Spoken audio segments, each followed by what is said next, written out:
इस कहानी के पहले भाग में आपने देखा कि कैसे रति की शादी एक ऐसे घर में हो जाती है जहां उसकी सास सौतेली होती है और वो पूरे घर वालों को अपने इशारों पर नचाती है।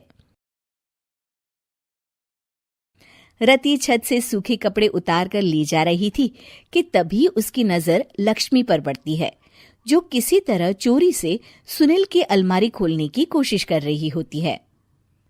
अरे, ये माँ जी को क्या हो गया? चोरों जैसे क्यों आप मेरी अलमारी खोल रही हैं माँ जी? आपको क्या चाहिए मुझे बताइए। अरे वाह, क्या चाहिए मुझे बताइए। अरे मैं इस घर की मालकिन हूँ, पूरा घर मेरे इशारों पर नाचता है और तुम्हें बताऊं कि मुझे क्या चाहिए? हट यहाँ से। और वो उसे जोर से धक्का देती है।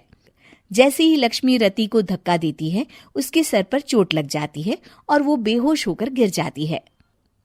रति के आसपास पूरा परिवार खड़ा रहता है। डॉक्टर जैसे ही उसे देखकर जाता है, रति को होश आता है। अरे बेटा, तुम दूर क्यों खड़े हो? मेरे पास आओ, मैं तुम्हारी माँ हूँ, कमला। रति के मुंह से लक्ष्मी सारंग की माँ का नाम सुनती है तो हैरान सी रह जाती है। क्या बोला रति बहू? चुप कर डायन, तूने मेरे पति और बेटे का हाल बेहाल कर दिया। अब तू मेरी बहू को भी गुलाम बनाना चाहती है? रुक, अभी मजा चखाती हूँ। ये कहकर जैसे उसे पकड़ने की कोशिश करती है, लक्ष्मी वहां से भाग जाती है। लक्ष्मी के जाने के बाद रति अपने ससुर और पति की तरफ देखकर मुस्कुरा देती है। दोनों समझ जाते हैं कि ये रति की चाल है। अगली सुबह लक्ष्मी का पति खाना लेकर खेत में जाने के लिए निकल ही रहा होता है कि लक्ष्मी उसे रोक देती है। अरे कहाँ चल दिए खाना लेकर? आज घर का काम कौन करेगा?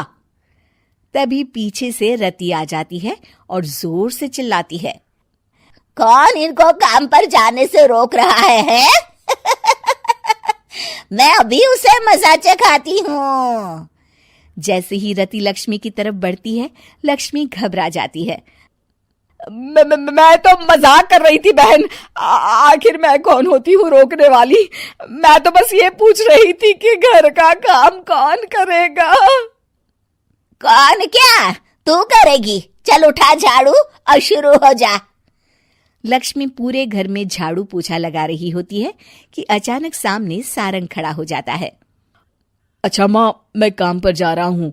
रति के मामा की फैक्ट्री है, मैं वहां आज से मैनेजर के तौर पर काम करूंगा। सैलरी भी अच्छी है। अरे सारंग, तुझे क्या जरूरत पड़ गई काम करने की? और बेटा, तू बाहर काम करेगा तो इस बड़े से घर को मैं कैसे संभालूंगी? अभी तो पूरा काम बाकी पड़ा है। तभी वहां रति आ जाती है। अरे बेटा सारंग, जा, नौकरी पे जा रहा है ना, जा। और हाँ, आते वक्त घर के लिए सब्जियां ले आना। ये लक्ष्मी बैठी बैठी मोटी हो रही है, जरा काम भी तो कर ले। सारंग के जाने के बाद, अच्छा लक्ष्मी, सुन जरा यहाँ। लक्ष्मी अपनी बहू रति को सारंग की पहली माँ जो मर गई है वो समझकर उसके पास जाती है। अरे बहन, ऐसा क्या हो गया जो तुम्हें वापस आना पड़ा? मैं तो बड़े ही प्यार से इस परिवार को चला रही थी। प्यार से तो मैं बहुत साल से तुझे मजा चखाना चाहती थी, लेकिन किसी औरत का शरीर मुझे नहीं मिल रहा था प्रवेश करने के लिए।